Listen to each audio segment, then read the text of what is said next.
Welcome to another session of Azure Power Lunch. As you know, that we record these calls and place these recordings on our YouTube channel. So if you don't want to be recorded, you may want to drop off now. Okay. So with that, welcome to another session of Azure Power Lunch. And today we are going to be talking about a couple of updates that were announced at Ignite. Their infrastructure updates, and we will be going over them. And there were a lot of updates that happened at Ignite, and I was thinking of doing like a review session, but there were too many updates, so I decided against it. But what we will be doing is we'll be looking at those updates in the upcoming session. And another heads up that the session next week will be the last session before the holidays. I mean, if you are in the US, you know that Christmas and New Year is coming, and number of people will be taking off, including myself. So we will be starting in January, and that's when probably in mid-January, and I will give the date next week. But in any case, 15th session next week will be the last session before the holiday. So with that, let's get this show on the road. Um, so first of all, one second. Here's the agenda. So the two updates that we're going to look at, one is the private subnet that's in public preview, and the second one is the VM hibernation. They look like small updates, but I think, as you will see, they're very powerful and address some of the key customer, ask. So first of all, what is private subnet? And this is in public preview, and before we go into the detail of the feature, I would like to spend a few minutes on what is explicit outbound connectivity. Okay, so let's say that you have a virtual machine. You deploy it in a subnet inside a VNet in Azure. You don't have a public IP address or anything. You just deploy it without any load balancer. That virtual machine is there. If you go into that virtual machine, it will be able to access, you will be able to access the internet, given that there is no other proxies or anything or firewall running. This is the default outbound access. Default outbound access is allowed. If you access a resource outbound, there would be an IP address that will be attached to that request. That's an Azure assigned IP address, and that IP address will change. There is no guarantee that it will be the same for every request. Okay, so that's the default outbound access, and can be problematic if you're trying to access resources. They cannot rely on your IP address. That can be an issue. And a number of customers, they don't want default outbound access. They want that access to be blocked by default. Yeah, I know you can do it through NSG. You can put an NSG rule and that will block it, but some customers, they want it, it shouldn't be there.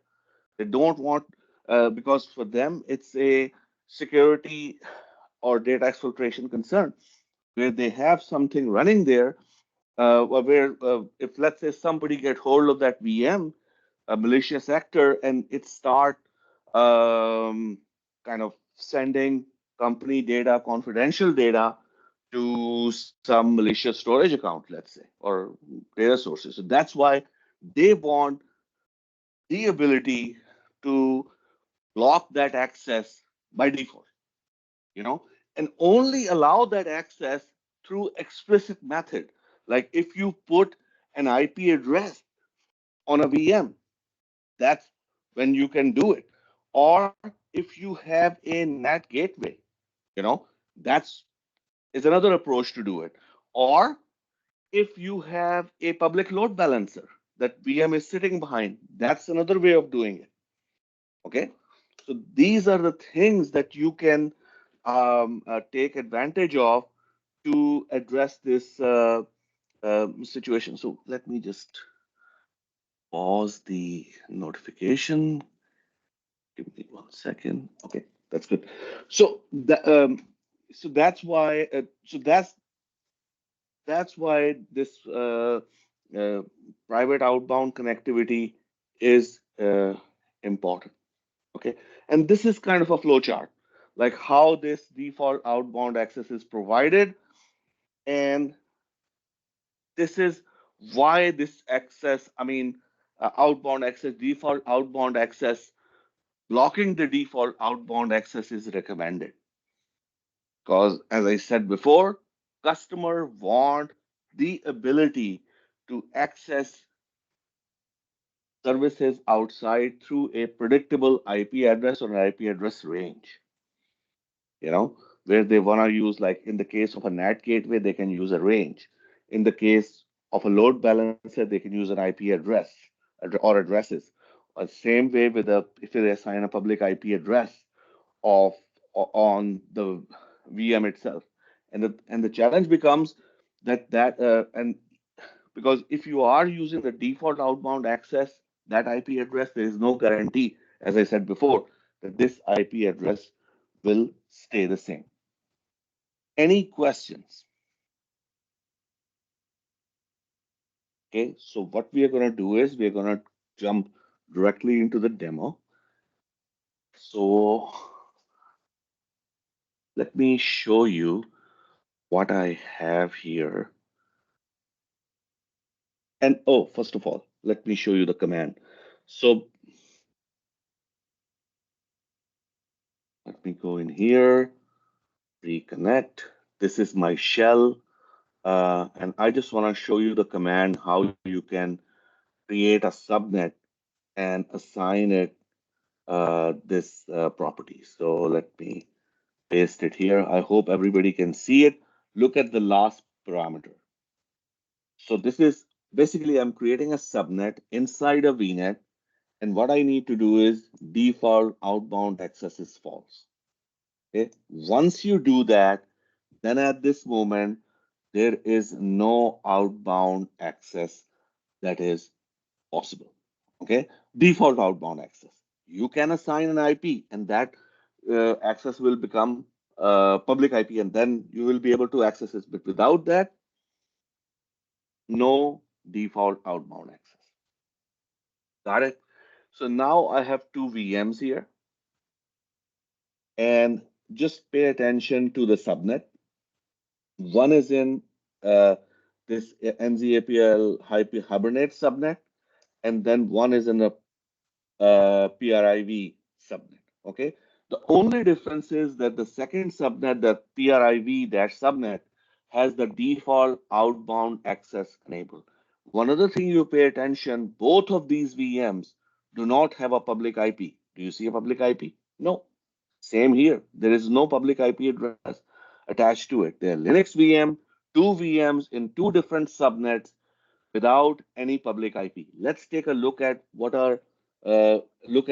these subnets are. So first of all, I'm going to take a look at the first subnet, and in that case, I am just going to go in here, Control C, L, and let's take. Oh, come on. 1 second. Let me just copy the right command. Um, sometime. Okay, so I'm going to paste this command, and let's take a look at the configuration of that subnet. Okay.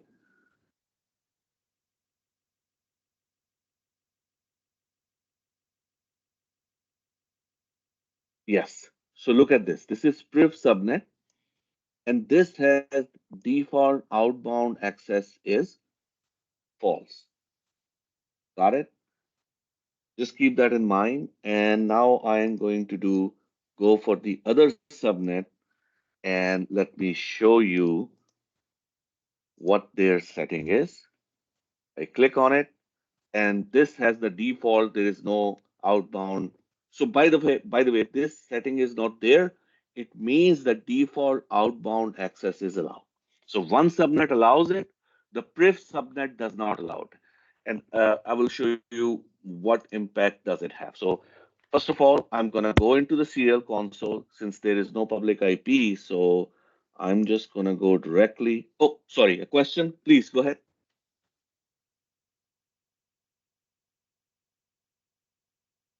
Yeah, if, Imran, if you want to open up your mic and ask the Yeah, question. I was on mute. Apologize for that. This is Imran Sabir. So once you have set the default outbound to false, it means you cannot reach out any resource on the internet anymore. Correct? Exactly. It's block Okay. outbound. All outbound access is blocked. Yes. Everything is blocked. Yes, you're like Yep. you're off the internet at the moment. Yep. That's right. Okay, perfect. So I'm on the serial console. It's going to take a second to bring it up. And at this moment, I am my VM in that subnet where the serial console is not, the outbound access is not blocked. Okay. So I'm just going to run a very simple command curl https www.bing.com. Okay. I'm just going to access the Bing site. Do that. Wonderful. I am able to access it, you know, because the outbound access is not disabled. Okay. Now let me go to the second one. And same thing here. I'm gonna go into the serial console and I can't find the serial console. So here is the serial console. And same thing. Once the serial console comes in, I'm gonna run the same command.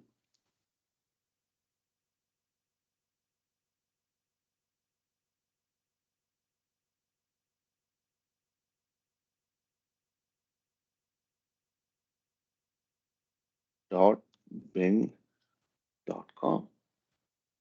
Okay. So let's see. This command is gonna hang because there's no outbound access. If I let it running for some time, it's gonna time out. Okay. And see one thing. What I'm gonna do is now I'm gonna go in here, go into networking, and go into the network interface and IP configuration, IP config one. It's gonna open up, and I'm gonna say associate a public IP address. Okay, and let's see if and I'm gonna say create a new one, blah blah blah, and just say okay. It's gonna create a new public IP address, save it. So what it is doing now is it's attaching a public IP address to this VM, creating it and attaching it. And what we're gonna see is um, you know that okay, that's done. So let's go back here into the particular VM. We go down here and go to the serial console and let it come up. And hopefully it's still okay, still updating the network interface, so it will take a minute. So we will come back to it. No worries. Let it finish.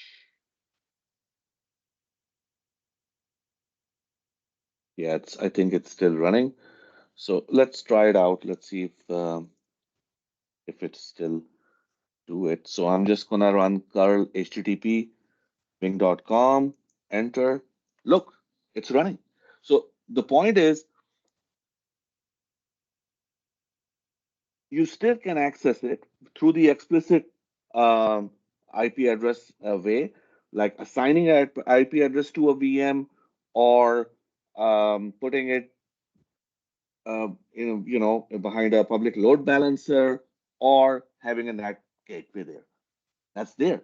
But uh, the default outbound access, once you turn it off, then if there is none of these things are available, it will not access, it not be able to go outbound.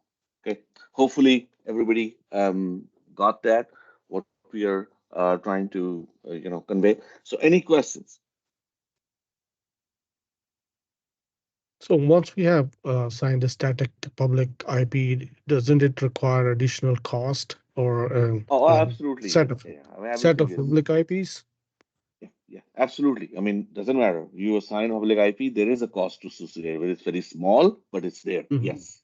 What is the other benefit beside having a static IP now? Um, like you can, if you're trying to access a resource, that resource can now blacklist or whitelist you or Yes, exactly. something similar. Because now you have a set of IPs or an IP address that other people can recognize. Okay, yeah, this is an IP that's coming. I will allow it. Because Mm. if you just rely on default outbound access, that IP is not guaranteed to be unique. It will change. And Yeah. that's a problem if somebody is kind of trying to get your request and respond. They say, oh, I don't know. I mean, your IP address changed. So that's why. Got it? Yep. Okay, good. Okay. So now what we're going to do is let's talk about the second thing that we want to discuss, and that is VM hibernation. This is also in public preview, and I'm not going to put in the, let me put it in the slide show mode, be easier on the eyes. Okay, so in that one, what is VM hibernation? So VM hibernation basically store the in-memory state of a VM to the disk. So you can start your VM where it stopped. I mean, what's the pain point? I mean, in Azure, let me take a step back. Let's say that you have a virtual machine in Azure. If you stop the virtual machine by going inside the virtual machine, right click on, let's say it's a Windows virtual machine, right click on the power button and saying shut down, that is not exactly a VM shutdown. You will still incur the charges. Got it? You have to do it through the command line, PowerShell, or portal, say stop the VM. The- I mean, the point is that let's say that you have a lot of applications that are running. You have running Visual Studio, you're running some Word document, then you have to come back and open all these up. And that becomes a challenge if you have the virtual desktop or you have pre-warm clients.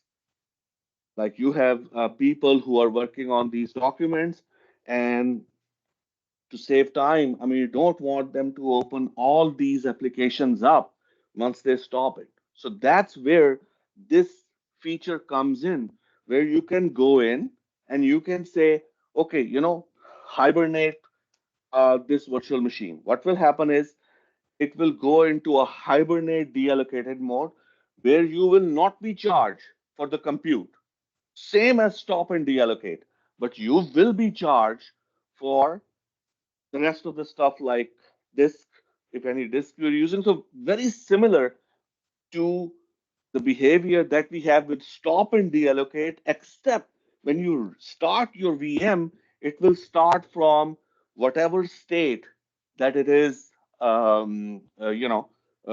was hibernated. Got it? A few things to be aware of. Like as I said, hibernation works with the disk, with the memory, but it does not. Just keep in mind, if you have a temp disk attached to it, it does not save the state of the temp disk. It's just what is in the memory, you know. So just keep that in mind. Of course, once the VM is hibernated, you don't have to pay for the VM resources or the compute resources. You only pay for networking or storage resources that you may have. Okay. And then you have we already talked about these use cases like, dev test scenario where you have machines that are running a lot of tools and you don't want everybody to come in and start these tools up and, you know, all of that. Instead, they can have this thing come up where all these things are already there. All these applications are ready to go.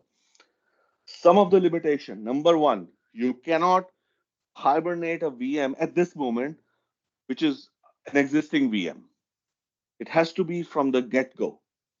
And once that is, you know, VM is hibernated, you cannot attach, detach disk, or do anything like that. So, and once again, if you have a VM, let's say that was a certain SKU, you hibernated the VM, then you restart it, there is no quota guarantee. I mean, if that SKU is not available when you restart, Your VM, you may have to try restarting it again. Got it? And so, and you cannot disable, and this is important to keep in mind, you cannot disable VM hibernation. So once it's enabled, at this moment, it is enabled. If you don't like it, you may have to recreate the VM. Got it?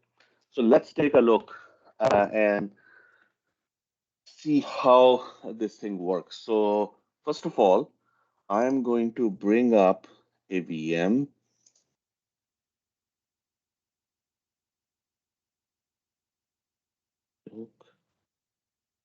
Okay, so I am going to move this VM here. So this is a VM that I have created, and I am going to type some text here.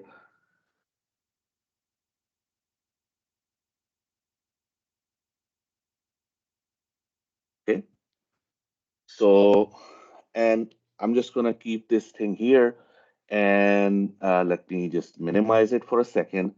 I'm going to go into Azure portal, go to virtual machines here, and find this virtual machine. This is the virtual machine NCAPL Hibernate, and I am going to look Hibernate preview.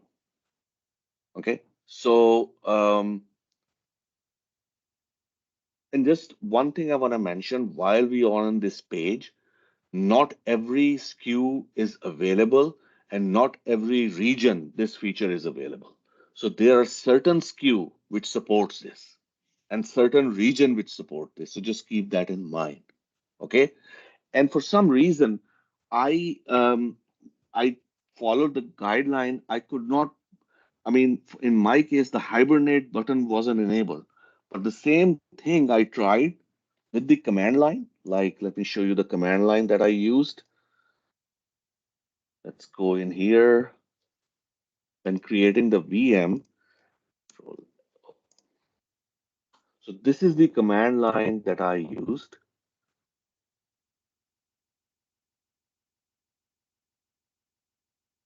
Okay, this is the command line that I used, and it worked. But for some reason, the on the GUI, the button wasn't available. Since it's a public preview feature, maybe that's some bug or something. But in any case, this thing works in a sense if you try from the CLI. So use the CLI, this enable hibernation. As you can see, everything is there except I added enable hibernation true. That's all there is to it. So what I'm going to do is I'm going to hibernate this VM, and it's going to ask me hibernate this virtual machine, and yes. So now it's going to start the hibernation process, and while it is hibernating, please feel free to ask any questions.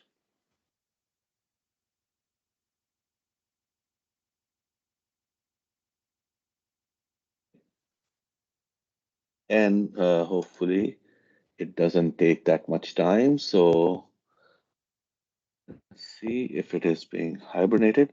Okay, as you can see, this is the new status, hibernated and deallocated. Got it? So in this case, we are not incurring any charges. It is basically at this moment, we are just, compute, sorry, just storage and networking. Okay, so let's start it. So now we are starting virtual machine,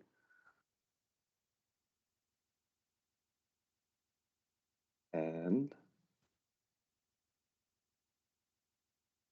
hopefully, so far the demos are going good. I thought about it, not doing the live demo, but we have to try it. So anyway, I'm gonna connect to this virtual machine, and I'm gonna go in here uh, and give it a second.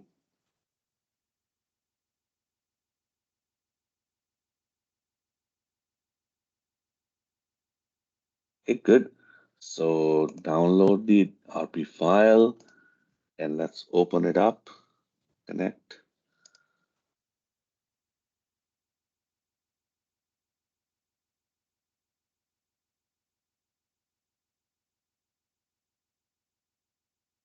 So by the way, I'm just bringing it up on the second screen. I don't want Yeah, okay.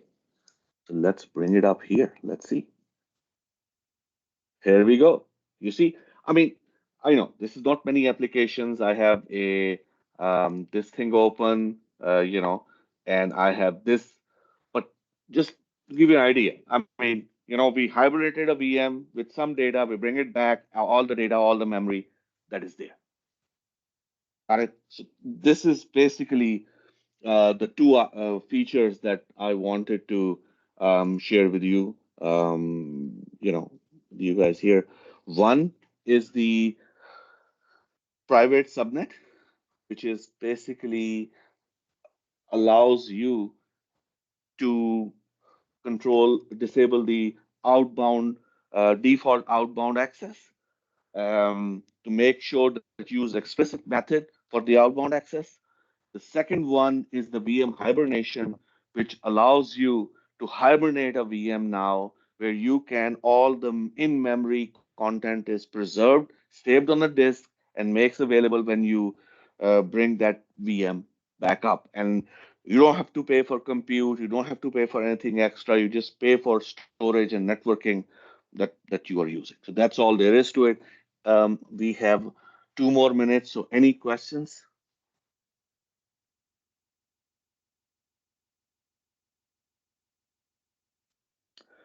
Okay, if there are no other questions, I will give everybody their uh, 2 minutes back and hope to see everyone for one last time before the holidays on 15th, and hope everybody had a great weekend. Thank you. Thank you.